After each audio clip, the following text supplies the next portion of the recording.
Vamos agora aos destaques corporativos. A Vale divulgou ontem os dados de produção e venda. A produção de minério de ferro atingiu 89,4 milhões de toneladas no terceiro trimestre de 2021, alta de 0,8% em relação ao igual período do ano passado e de 18,1% na comparação com o segundo trimestre desse ano. As vendas de minério de ferro somaram 67,8 milhões de toneladas, um crescimento anual de 3,2%. Já as vendas de pelotas chegaram a 8 milhões de toneladas, 5% abaixo, na mesma base de comparação. A Vale ainda manteve a meta de produção de até 335 milhões de toneladas de minério para este ano. O Conselho do Programa de Parcerias de Investimentos do Ministério da Economia aprovou a modelagem da privatização da Eletrobras. A privatização deve acontecer por meio de uma oferta primária de ações no primeiro trimestre de 2022. O bônus de outorga foi estipulado em 23 bilhões de reais. Segundo o comunicado, a participação do governo vai ser de, no máximo, 45% da empresa após privatização. A B3 investiu 10 milhões de dólares em uma rodada de investimento Série B na Pismo. A empresa é uma startup que oferece uma plataforma completa de processamento para serviços financeiros em nuvem. A rodada busca acelerar a expansão global e o desenvolvimento de tecnologias líderes nos segmentos de serviços bancários, pagamentos e de infraestrutura para mercado financeiro. A Positivo foi confirmada pelo Tribunal Superior Eleitoral como a única empresa habilitada no processo licitatório para fornecimento de até 176 mil novas urnas eletrônicas. Mesmo sendo a única habilitada, a Positivo deverá seguir todos os critérios para vencer a licitação. A PetroRecôncavo registrou crescimento de 1,4% na produção total no mês de setembro, na comparação com agosto, e uma alta de 2,8% na produção do ativo potiguar. Na comparação do terceiro trimestre em relação ao segundo, houve um aumento de 1,6% na produção total. E agora é hora de trazer aqui o Gustavo Almeida, o nosso Guga, aqui mesmo nos estúdios da BMC News. Bom dia para você, Guga. Bom dia, Daniel. Bom dia, pessoal. Mais um dia surpreendente o de ontem, né? Mais uma vez, Brasília ganhou os holofotes dos mercados e a gente conseguiu aí descolar ainda mais, né, das bolsas mundiais. Impressionante o Brasil sendo Brasil. É verdade. Acho que essa frase resume tudo. Brasil sendo Brasil. Ontem o dia foi de muita aversão ao risco, todas as empresas em queda aí, tirando o fenômeno GetNet. E pelo que estamos vendo ainda pode ser que esse mau humor se estenda para hoje também. Você acha que o risco fiscal foi totalmente precificado pelo mercado, Guga? É difícil falar ainda, Daniel, né? Acho que a gente tinha ali uma janela para o mercado, querendo ou não, dar uma respirada interessante.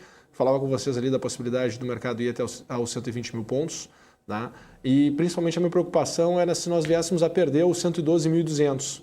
Eu, num tom negativo de ontem, eu estava esperando que o mercado pudesse cair até os 113 mil pontos, que, né, na manhã de ontem era uma movimentação intensa para baixo, mas me parece que o mercado entrou num processo de sell-off ali mais intenso. Tá? Acho que muitos investidores que estavam esperando uma recuperação do mercado para poder zerar suas posições, com as notícias de ontem, com todo esse pensamento em furar o teto dos gastos, se sentiram estimulados vamos estopar aqui as nossas posições e, de fato, estoparam e levaram o mercado para o patamar que a gente viu. E, Guga, vamos ver então um gráfico aí para a gente, né? Como fica a sua projeção para a Bolsa hoje? Vamos lá. Deixa eu compartilhar a tela aqui com vocês. Bom, antes de mais nada, muito importante nós lembrarmos, né, o período de tempo que nós já estamos num processo de correção. Tá? A minha grande expectativa é que o ano todo de 2021 tenha sido, né, até então, um ano de correção. Para isso, eu preciso que o mercado se mantenha acima dos 112.200 pontos. O Bovespa fechou ontem a 110.672.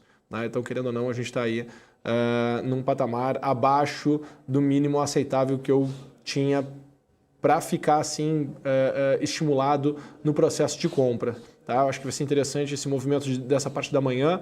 2 horas da tarde, né, começa novas notícias a saírem, então também, né, o dia de hoje vai ser, de certa forma, bem interessante, já vou fazer análise para vocês.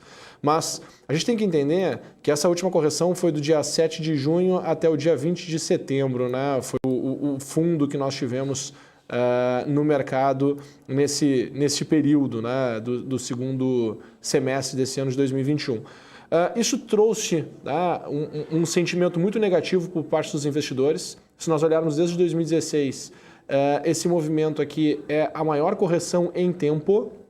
Então entenda isso, né? Desde 2016, estou falando aí de 5 anos, essa queda do nosso mercado é a mais longa. E se a gente for analisar dentro desse período todo, né, é a narrativa, tirando o início de 2020, foi a narrativa mais forte, porque desde a metade do ano passado os analistas já vinham falando, né, que o segundo semestre de 2021 seria um semestre bombástico, seria um super semestre de retomada. Então os participantes do mercado estavam posicionados dessa maneira. O mercado, né, o contexto, ele passou por suas mudanças e agora está se tendo aí muita zeragem de posição, né, principalmente por parte dos fundos multimercados, que com as tensões de ontem se tem uma expectativa do quê? De aumento de juros, aumento de Selic e, consequentemente, né, aversão ao risco, se sai de bolsa, se entra em renda fixa. Então, está tendo esse movimento e ontem me parece, né, que os participantes do mercado se sentiram mais estimulados a entrar nas vendas. Tá? Quando eu olho para o Ibovespa aqui, retomando aqui o nosso gráfico, eu estou muito preocupado agora no curto prazo, né, enquanto a gente estiver aqui abaixo dos 112.200, numa possibilidade sim do mercado entrar num período de correção mais intenso aqui no curto prazo e quem sabe buscar os 90, até mesmo abaixo de 100 mil pontos, né, 97, 98 mil pontos. Tá? Isso é um cenário que eu já vinha marcando, né, que se por um acaso nós ficarmos abaixo dos 112.200 pontos, é para olhar para essa direção, né, seria uma versão maior e mais intensa a risco, né, no curto prazo. E ok, se isso acontecer, vai se abrir uma super janela de oportunidade para os investidores. Para hoje, o que eu estou enxergando é o seguinte: o mercado está tentando se manter acima, né, dessa região dos 111.700 pontos. Querendo ou não, eu tinha aqui alguns ciclos sendo encerrados nessa região. Quando eu faço as minhas medições, o meu pior dos piores cenários para ontem seria vir buscar aqui os 111.100 pontos. Né? O mercado ele foi trabalhar lá e está tentando reagir. Se nós olharmos, né, a resposta do mercado, né, em alta, desde ali do período ali do dia 18, nós não tínhamos, né, altas tão significativas, né, aqui por parte do mercado. Então tem um espaço aqui para a gente ter um repique. Eu acho que é uma região aqui vamos assim dizer, né, a última esperança de que talvez tenha sido um exagero a movimentação de ontem, ou pode surgir alguma coisa que venha aliviar essa tensão no dia de hoje. Né? Então, se vier alguma coisa para aliviar essa tensão, a resposta que nós temos que enxergar no mercado ela tem que ser boa, ou seja, o mercado recuperar grande parte ou todo esse movimento até o final dessa semana, dessa movimentação que aconteceu aqui no dia, nesses últimos 2 dias de ajustes de correção. Tá? Então é bem importante que isso aconteça, certo? Se não, o que eu estou enxergando é o mercado vir a perder os 110.700 e buscar os 108.500 e depois, quem sabe, 105.570. Havendo alguma coisa positiva, o mercado ganhando estímulos, eu continuo ainda acreditando que tem espaço, né, havendo uma sinalização boa para o mercado ter um repique e quem sabe ainda voltar para a região dos 120 mil pontos. É isso que está marcado aqui para mim na minha tela, tá? É isso que eu consigo tirar aqui de informações no curto prazo. E Guga, olhando aí para essa queda brusca em várias empresas, você acha que abriram oportunidades para os investidores? Quais empresas ou setores que você vê um potencial interessante? Eu acho que, olhando para empresas em si, né, o cenário e o contexto continua, vamos assim, imaginar, as empresas continuam com o seu valuations, né, o valor delas ali descontado. Né? Acho que quando tu conversa com qualquer analista, fundamentalista, todo mundo comenta que é a mesma coisa, né? Brasil está barato. A questão é o contexto e a questão é o perfil dos investidores que estão se posicionando na Bolsa agora. Tá? Eu acredito que a gente ainda está tendo essa movimentação de saída, principalmente de fundos multimercados da nossa bolsa. Isso gera uma pressão de curto prazo vendedora, né? E, querendo ou não, a gente precisa de um capital novo entrando na bolsa para fazer com que o movimento aconteça de alta. Tá? O que eu enxergo é o seguinte, olha, fazem 3 meses que a gente vem num processo de correção. Tá? Acho que aquelas pessoas que estavam estimuladas, né, os investidores que estavam estimulados a vender, eles estão atuando no mercado. Bem importante a gente ficar acompanhando se vamos perder os níveis de preço do dia 20 de setembro, que foi essa mínima no segundo semestre. Né? Até para a gente conseguir enxergar a intensidade e o apetite dos investidores em vender. A pergunta é, qual vai ser o estímulo novo que vai trazer um dinheiro novo para o nosso mercado?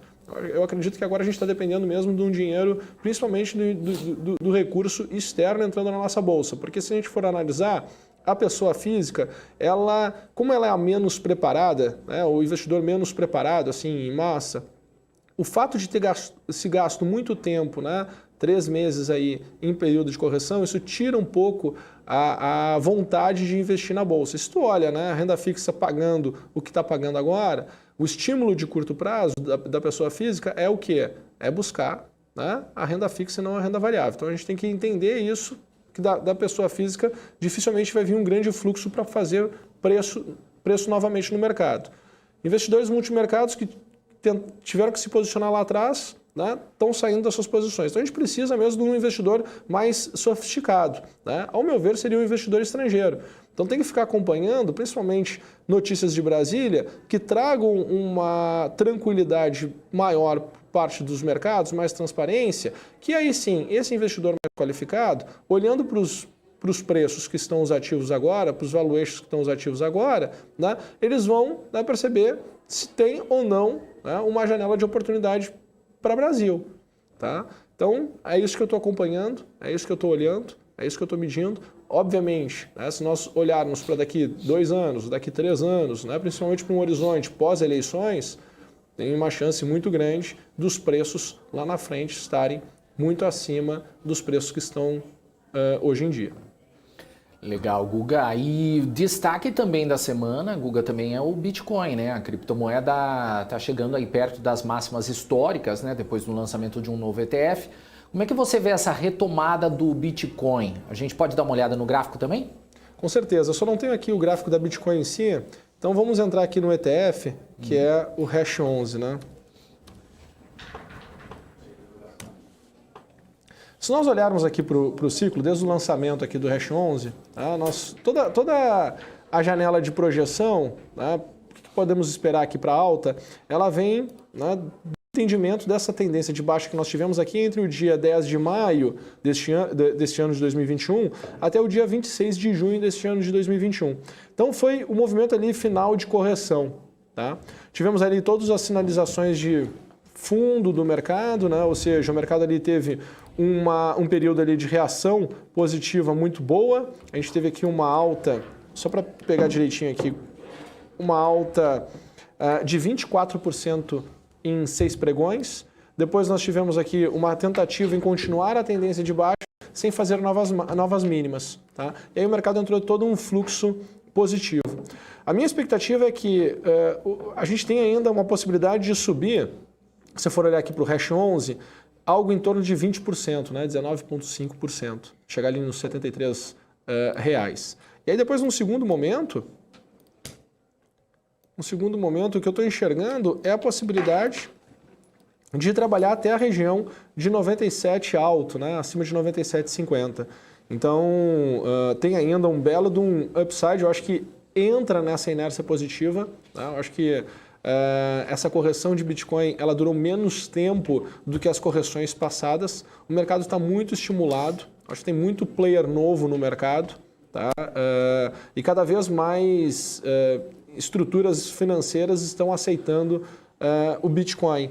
Então isso tem, né, querendo ou não, tem um news flow aí bem positivo para Bitcoin neste momento, e as pessoas físicas estão muito estimuladas em ter a posição em Bitcoin, né? Então, se nós olharmos, por quê? Porque está em tendência, né, de alta, durou pouco tempo a baixa e então isso não gera um desconforto, né, por parte dos investidores pessoas físicas. Então, eu acredito que ainda tem espaço aí para continuar a movimentação para 73,50, podendo, num segundo momento, ir para 97,50, 97,80.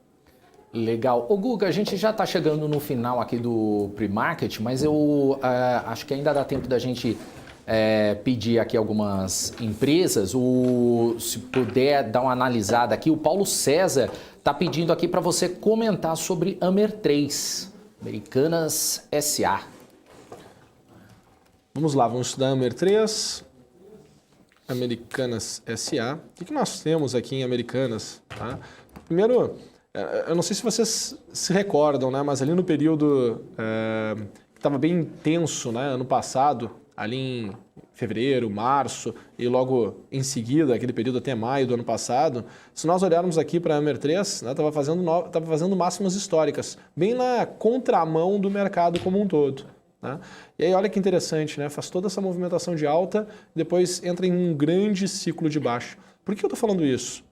Para a gente, mais uma vez, né, alertar o investidor pessoa física que a verdade ela não é absoluta, né, na bolsa.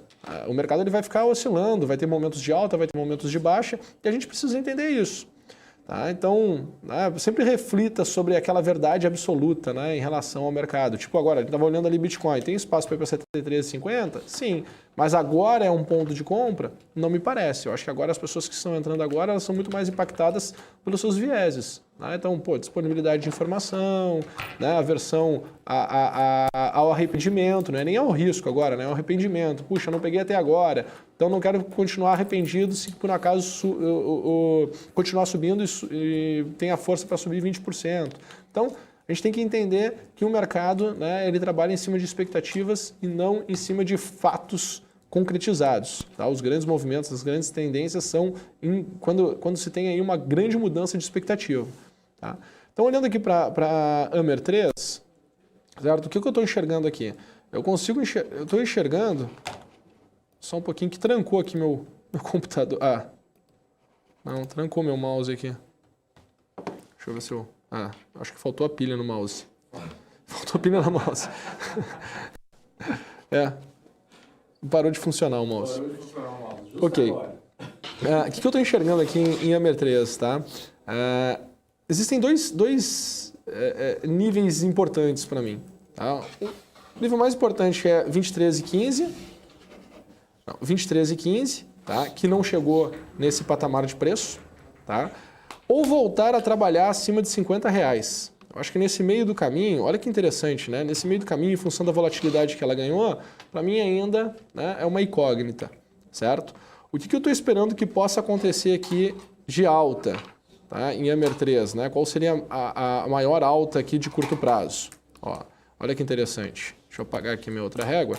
Era voltar mesmo exatamente para essa região de dos 39,30, podendo chegar ali, na região dos 47,30. Quando a gente olha aqui no relativo, né, e vai comparando uma coisa com a outra, a gente percebe que, né, percentualmente, né, chegar ali nos 47,30 a 50,50, né, é algo totalmente possível nesse repique. Por quê? Porque o quanto oscila, se nós olharmos, né, o período de alta que nós tivemos passado, quanto oscilou, né, o período de alta que nós tivemos aqui no passado, entre os dias 24 de maio e 23 de junho. Tá? Então, está bem dentro aqui da estrutura de comportamento. Onde nós vamos achar um ponto muito legal para se tomar posição em Amer 3? Poxa, no momento em que o mercado ele tentar continuar a tendência, mas gastar muito mais tempo, né, do que gastou nesse outro período aqui, que foi entre julho e outubro e final de setembro deste ano, né,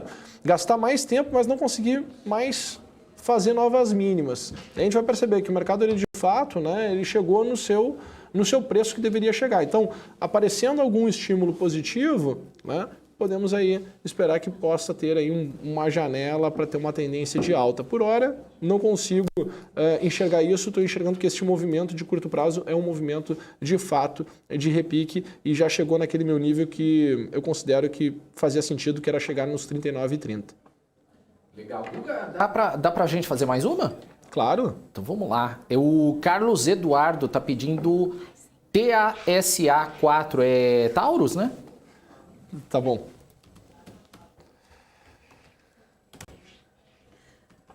Vamos para Taurus.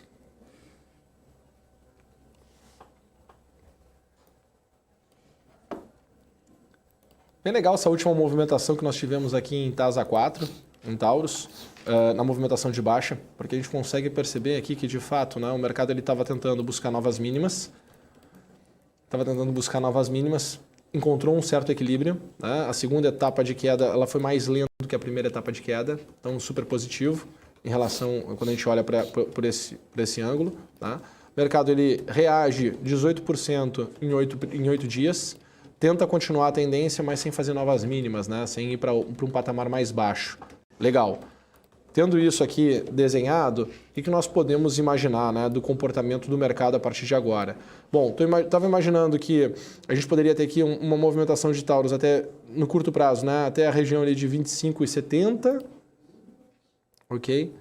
Depois 27,45, acho que vai ser o grande divisor de águas, tá? E se conseguir superar esse patamar de preço, nós podemos imaginar que Forjas Taurus possa ir até, quem sabe, a região de 35,75. Então, estrategicamente dá para olhar por esse ângulo, dá para montar suas estratégias com as expectativas de alta, olhando para esses patamares de preço. Legal. É isso aí, né, Guga? Vamos encerrar então com o seu recadinho de hoje? Pessoal, a queda no mercado, né, ela faz parte. Eu acho que durante todo esse processo de correção, quando a gente olha a narrativa que se tinha lá no início das quedas e a narrativa que começa a se ter no decorrer do avanço das quedas, né, isso gera um certo desconforto nos investidores. Tá? Isso se chama disponibilidade de informação. A informação da alta não vai ser uma informação ruim, o mercado não vai subir com informação ruim, o mercado não vai cair com informação boa. Só que o investidor ele tem que tentar medir e enxergar o quanto uma determinada informação, um determinado evento está no preço. Se nós formos parar para pensar, a gente teve uma deterioração ontem, né? A gente está falando aí de superar o teto dos gastos. É um tema super delicado, super importante. Mas a Bolsa ainda não fez mínimas em relação ao dia 20 de setembro. Então isso conta muito, né, sobre a posição dos investidores. Então, de fato, né, essa queda de curto prazo, ela tem aí uma grande chance de estar entregando aí uma janela de oportunidade. A resposta de hoje, a resposta de amanhã dos mercados vai ser super importante para a gente, de fato, né, entender se está tendo ou não essa janela ou se nós vamos ter essa janela de oportunidade num degrau mais abaixo. Legal, Guga. Recado dado, então. Valeu, abraço para você. Até amanhã. Valeu, um abraço.